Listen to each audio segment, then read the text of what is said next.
Welcome to the Imagine Exposure Vodcast. This is the vodcast where we help young people reverse engineer their goals by seeing men and women who are doing amazing things in their specific profession. We try to go from A to Z in terms of dynamic and diverse professionals. Today, I am honored to have this guest. She is quite prolific, has done some amazing things as a pharmacist. And just a personal aside, we were just talking before we got started. It was interesting that we actually, this was like years ago in college.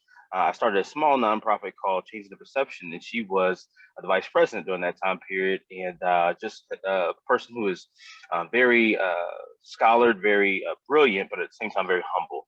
And so I am honored to introduce to our to the audience Dr. Krystal Lewis. How you doing, Krystal? Hey, Zach. Thank you. That was so kind of you. No, it's true. It's all true. All true. I appreciate it all. You're definitely doing a lot of great things. I love that you're getting back into the nonprofit segment. It was a good experience with changing the perception, and like we spoke off camera of how you've evolved through the years, and still wanting to give back to your community. So I love it, and that's why I'm excited to join you today and talk about pharmacy and the different avenues that children can always research or decide to pursue. So this is exciting. Sure. And one thing, one small clarification just for anyone watching. So Race to Cultivate is a business, it's an LLC, but we do a lot of philanthropic engagement, a lot of giving back, etc. And especially with this video, it's an opportunity for anyone to have access to it and engage. So just for clarity, I wanted to put that out there. So Chris, our first question out the gate, we always say is, who are you and how do you define yourself? Well, I'm, as we already introduced, Krystal Lewis. I am a pharmacist. I wear a lot of hats currently. I work in multiple settings. I do retail, hospital, and IT pharmacy. I would say that I like to be a lot behind the scenes as far as like as a pharmacist. I'm goal driven, caring, and if I can help you to get to your career goals or link you up with somebody that can help you, I'm all for it. Yeah, pretty simple. Awesome. What would you say is your story as it pertains to life and vocation? So I am from Orangeburg, South Carolina, and while I was at Orangeburg Wilkinson High School, that at our technology center, they had introduced a new program for pharmacy technicians. So basically, the goal of the course was for us to take the pharmacy technician coursework, and hopefully by graduation, we were able to be registered and certified as a pharmacy technician. That was a really good experience. Learned a lot medically, just as far as an introduction.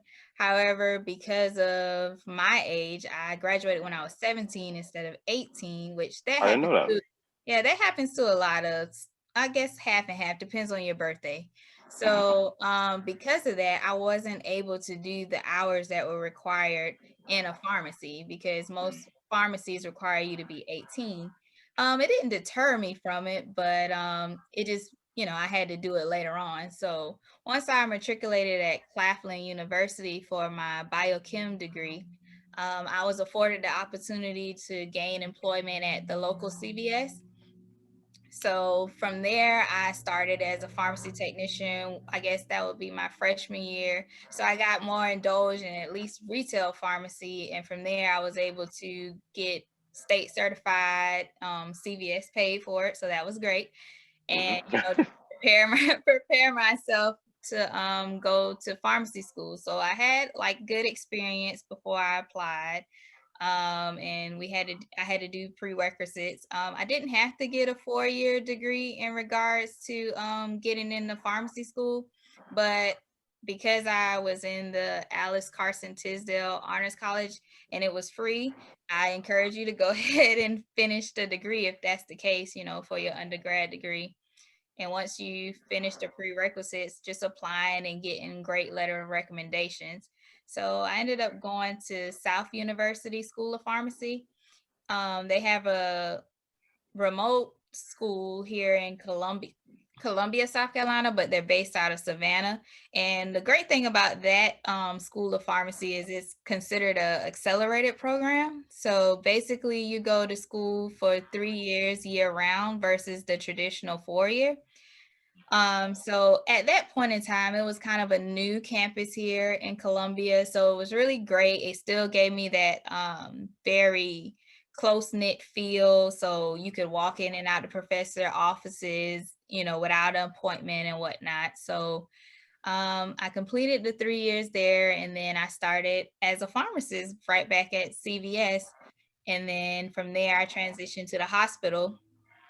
So I currently do hospital pharmacy, but I was afforded another opportunity to kind of get into IT pharmacy, which, you know, I didn't know anyone personally that was in the IT realm of pharmacy, because you think, well, geez, what could they do? But it's so much you can do as Really? an IT pharmacist. So I Huh. basically help with a lot of, like, when we're building what they call like orders. So like, you're on a computer and, like, let's say a doctor or any nursing or anybody does an order. So my goal is to make sure that these orders related to pharmacy are accurate, right dose, right route. It makes it easier for the user versus you having to make everything from scratch. And just making sure that whatever's in a system is safe and the right indication for the drug, and a lot of other things. But that was a really good experience. And then I transitioned back to just doing overnight. So it's been a journey, and you learn a lot through it all. Great experience, and I definitely love pharmacy. That is awesome. Wow, that's awesome. That's amazing. Um, Crystal, what would you say is the biggest misconception of your job? That's an easy one. That all I do is stand there in that one spot that you normally see a pharmacist, Okay. like a retail Hmm. sector, of just, oh, all they do is count pills all day, or they just write Oh. pills, like, just for verification, but that is far from the truth. Mm, Um, Please, next time you go see your retail pharmacist, if you ever do, thank them for what they do, because they have to do everything. Like, and honestly, from a retail sector, I feel like they do a lot more than what they're given credit for. With COVID going on and the immunizations, they're one of the frontline people administering vaccinations, not mm, just with COVID, but flu, pneumonia, right. booster shots. They do it all. And then, we as consumers, you're here wanting medicine in 15 minutes or less, but they still care. So they're still assessing you as a patient, making Hmm. sure that your allergies, that this drug is right, this appropriate dose. Insurance issues, you would be surprised at what the insurance tells you that you can and cannot have as a patient. So, Really? all these different dynamics, and just making sure the workflows still work, and from a manager standpoint, keeping everything, on target for that day. So, you know, I would say that, pharmacists just count pills. We do so much more. Okay. All right. All right. Thank you for breaking that down. Who would you say are either some people, groups of people, or what are you most grateful for? I'm grateful that I have a really good village in regards to this journey of what we call life. First, I guess foundationally, it would be the church and my parents, still being supportive, comforting at times, definitely encouraging me to reach out for any goals that I want to pursue, from even as a child, like different activities, and then into career life. I would say probably in high school would be Miss Firstner, my guidance counselor. She was amazing. Any type of scholarships or any type of support, transcripts, getting things ready for school, and telling me to keep an open mind, and taking all the possibilities. And I was afforded the opportunity to meet Dr. Peters before I went to Claflin. So that kind of led me into that HBCU field and, all the STEM programs that they have for us and scholarships. And Miss Schuler, and I guess Dr. Raja, he's an amazing mentor. He's very smart at Claflin University in the chemistry department. And my close friends, they deal with all the craziness and hear all the good things, the bad things, and everything in between. So yeah, definitely having a foundational village of support and positivity can take you a long way. I agree. I agree. I agree. This is a question that I think is important for young people that are looking up to you. How did your childhood passions as a kid prepare you for your adult career choice? Hmm. That one is a little tough. Okay, sure. Just because I guess foundationally, just having a passion for others and wanting to be a helper and to give. Like I've always had a thing of giving. That's why when you ask me anything I can give, sure, I'll help you. I don't mind that, the gratitude from that. But I also think the complexity of I've always been a busy person even from childhood and wanting to explore different things. I've always been adventurous when I look back at it and wanting to do various things. So I guess it's a complexity of the compassion and always having a regimented schedule, I guess.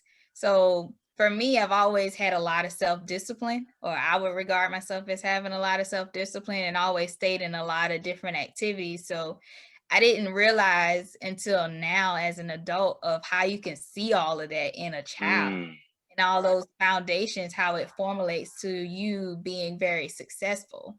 So mm-hmm, I think it's a mirage of a lot of different things from just activities that you do or things, passions you have, and your daily habits or regimens. So I think that's what contributed as a child and just being confident and having that support to try things is what mm-hmm. led me to this career. Well, that's right. All right. How would you explain what you do as a professional in one sentence? And how would you explain what you do as a professional in one word? Whew. um in a sentence, I guess I would say what I do. Let's do one word first. So All right. I say in one word, advocate. Mm, In one sentence, I guess it would be my goal as a pharmacist is to always be an advocate for my patient no matter what the setting is. So we can use that word advocacy as, in a retail setting, even though we're busy. For I'll just give you a brief example. Let's say that a medication may not be covered. Well, I don't have to like just be like, oh, it's not covered and this is the cash price. Sometimes there are coupons unbeknownst to a customer, or just taking the time, not just advocacy of, oh, I need you to get this medicine, but advocacy of thinking from a financial standpoint, a convenience standpoint, and a health standpoint. So, advocacy definitely.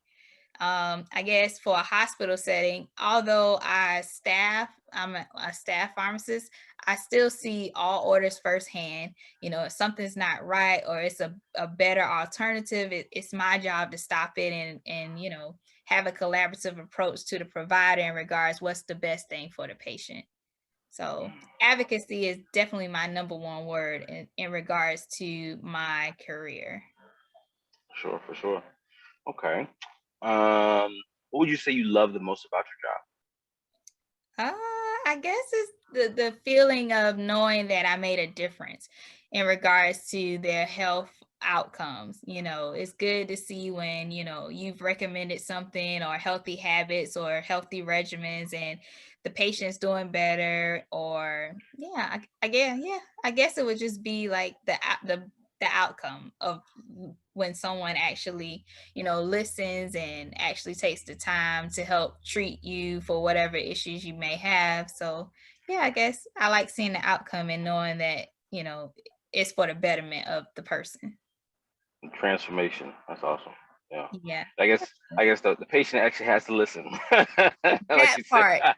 That part, because unless you want to make that decision to change, I mean, there's really nothing else you can do. I can give you, how they have those old sayings, like you can have the water, but if you don't drink it, then I mean, there's nothing else you can do. So, listening and actually taking the advice, and that works across the board, any career that you get in, listening from good sound advice. Let me correct that, because listening can get you in trouble if it's not from good sound people. Sure, But just sure, listening and taking in that advice, good advice, yeah, definitely can help a lot.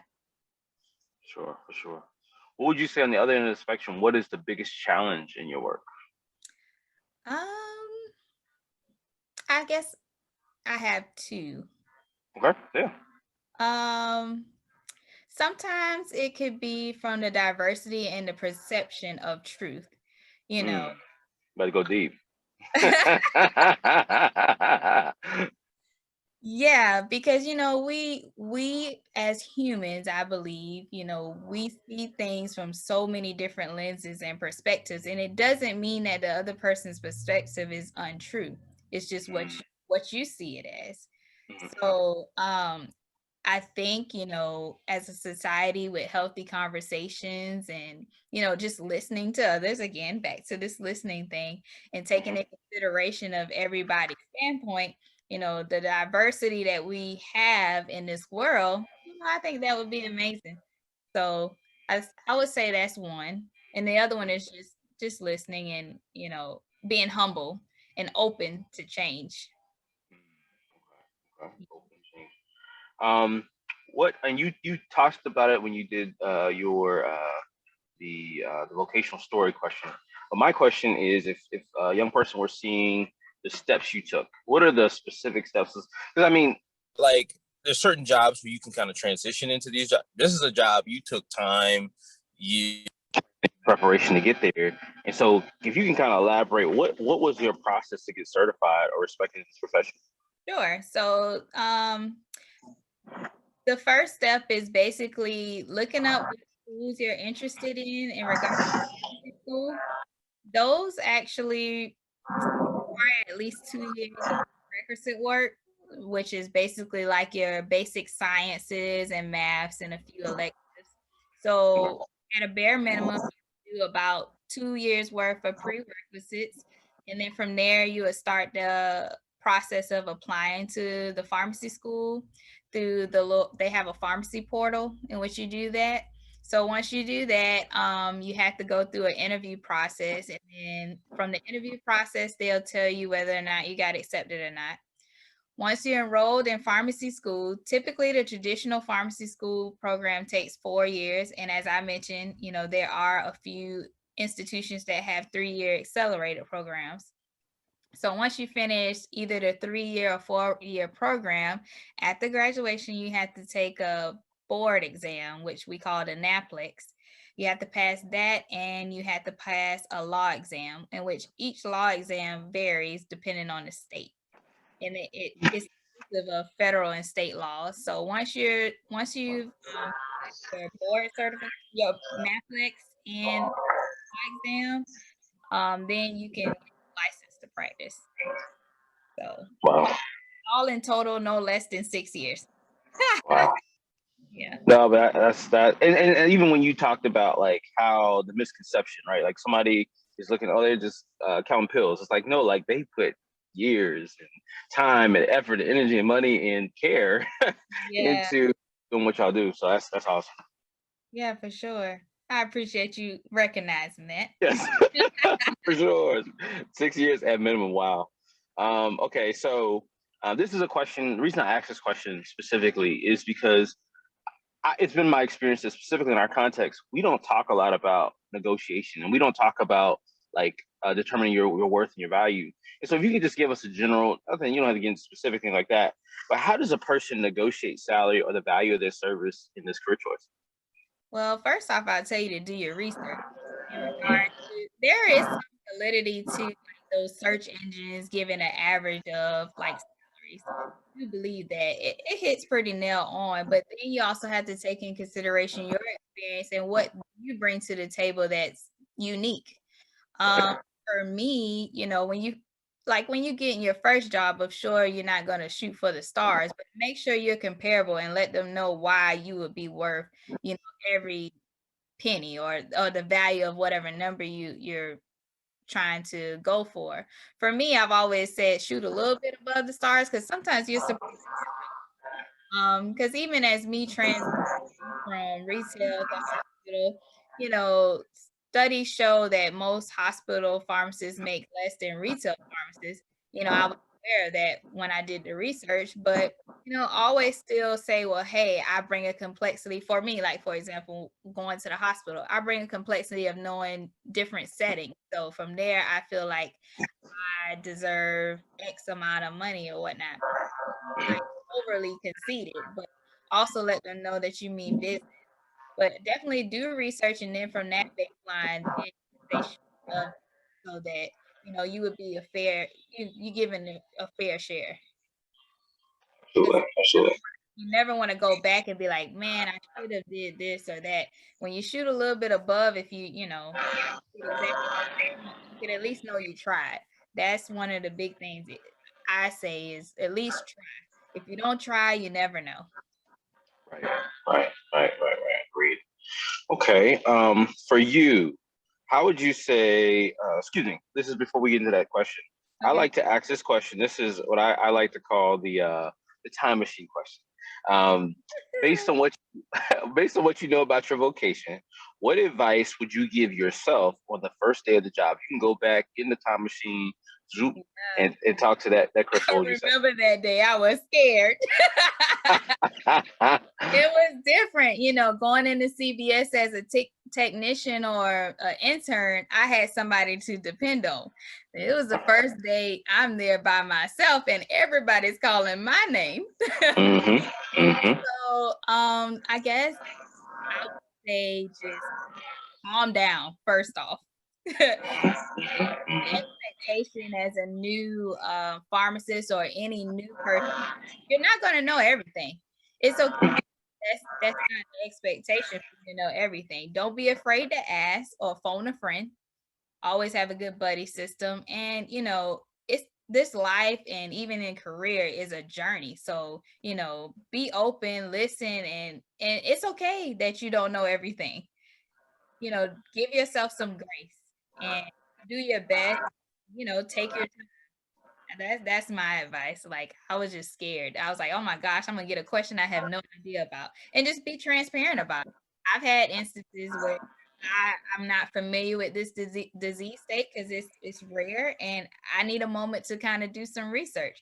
As long as you're transparent, people don't receive it as anything. They're more welcoming to knowing that okay, I may not know everything, but I will try to figure out the best approach.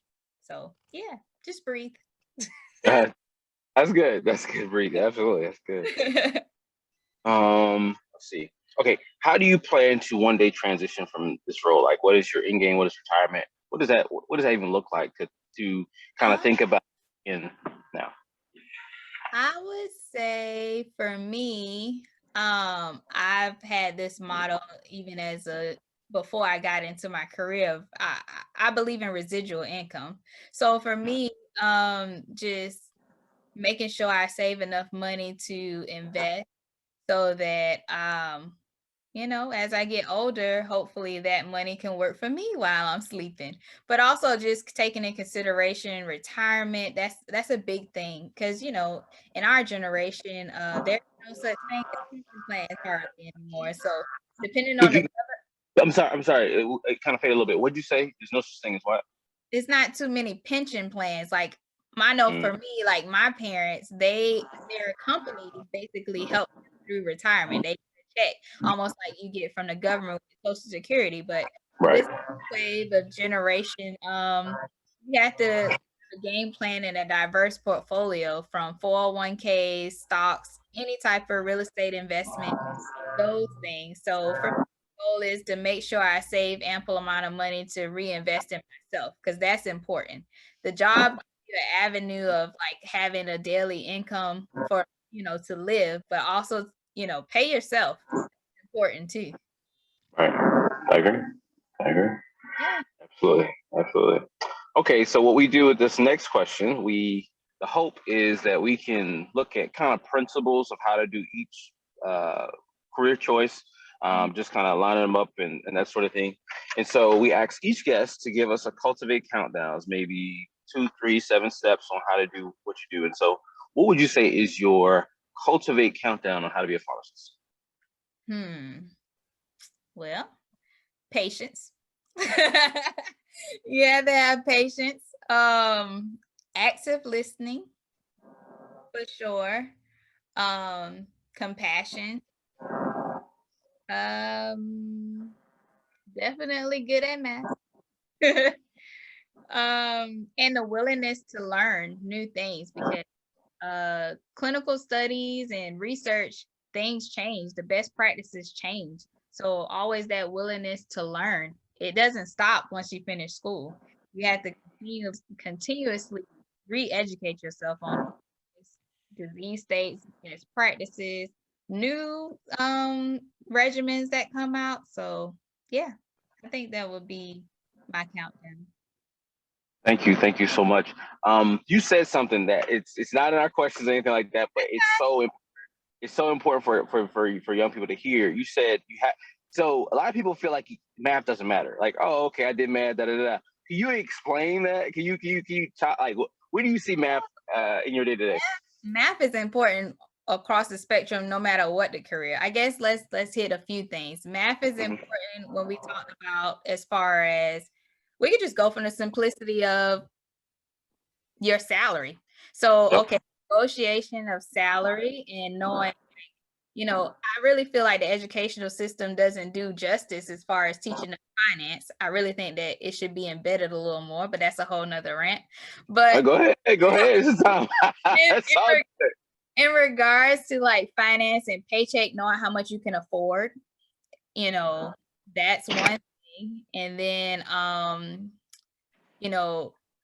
I feel like when I have conversations with coworkers, sometimes they're not aware of like numbers and like how the 401k processes work for 457 accounts. Some people don't even, depending on your employer, the 403b's, the 401ks, the 457s. I mean, some of these numbers sound a little strange to people that's never been introduced to it, or IRAs.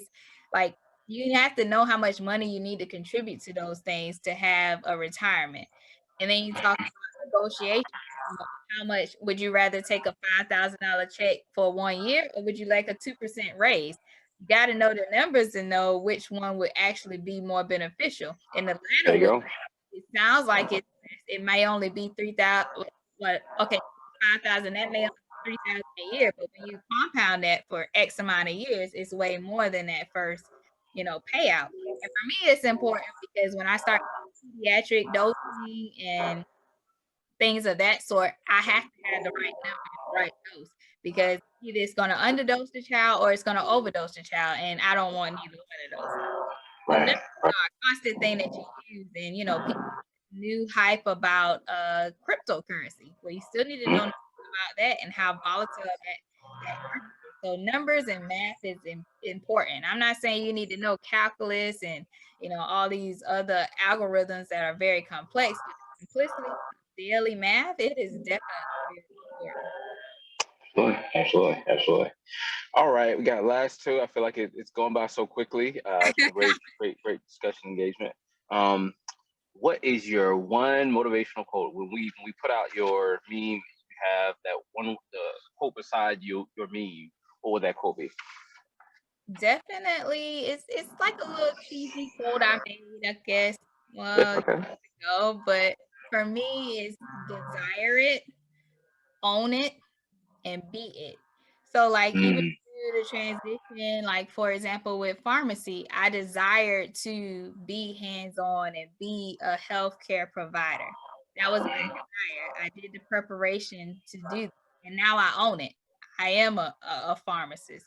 I did all the credentialing that I need to do and be it. Okay, I still continue to learn and engage and give back and figure out ways that I can help those behind me and, generationally, break those barriers and become a better pharmacist than me. It's all about improvement and giving back too. So that's my whole little motto, in life, period. So what can I do? What can I become? And how can I help the next person? I do appreciate that. And for anyone who is watching, that is exactly what we would like to capture. I want to capture that kind of the essence of who that person is. I think a lot of times we have a tendency of like kind of, and there's nothing wrong with finding someone else's quote, but I'm pretty sure you have something that is insightful and something that is transformational for someone else. And so I always want people to give original quotes, and I do appreciate that. Any other final thoughts? Any ways they could find you? Email? What? Any other final thoughts that we have not mentioned in this interview? I guess for me, final thoughts, irregardless to what career profession you choose, I say don't let the naysayers hinder you. Regardless of what avenue you take, even if you think it's the easy way out, it's really not. It's still gonna it's still going to be challenges. That's just what life is. But it's all in how you get through them. So my encouragement is go for what you want. You really want. And even though the people around say, you sound crazy or that just seems like a really abstract idea, do it. I mean, you only have one life to live. And if you fail at it, that's okay. That's a part of life too. Failure is a necessity. That's how I agree. so I just encourage you to resources, find like-minded people that believe in you and want to encourage you and can help you so that you can attain those dreams and goals and hopefully look back and help somebody else. So that's what I encourage everyone to do. As far as reaching out for me, you can definitely I'm on Facebook, answer it often. I'm on Facebook, and I would prefer if you have any questions to probably email me at louisk89@bellsouth.net. Don't judge my bellsouth.net. I still use it though. All good. All good. And I'll try to get back in touch within 24 to 48 hours. Because I work overnight, sometimes it's a little struggle. But I'll definitely get back in touch with you. And if I can't help you, I'll definitely try to find a resource that can. That is awesome. Well, I'm gonna call you Dr. Lewis. Dr. Lewis, thank you so very much for giving your wisdom, your knowledge, your expertise, and you have a great day. All right, you too. Thank you so much. Thank you. Have a good one. All right. Bye-bye.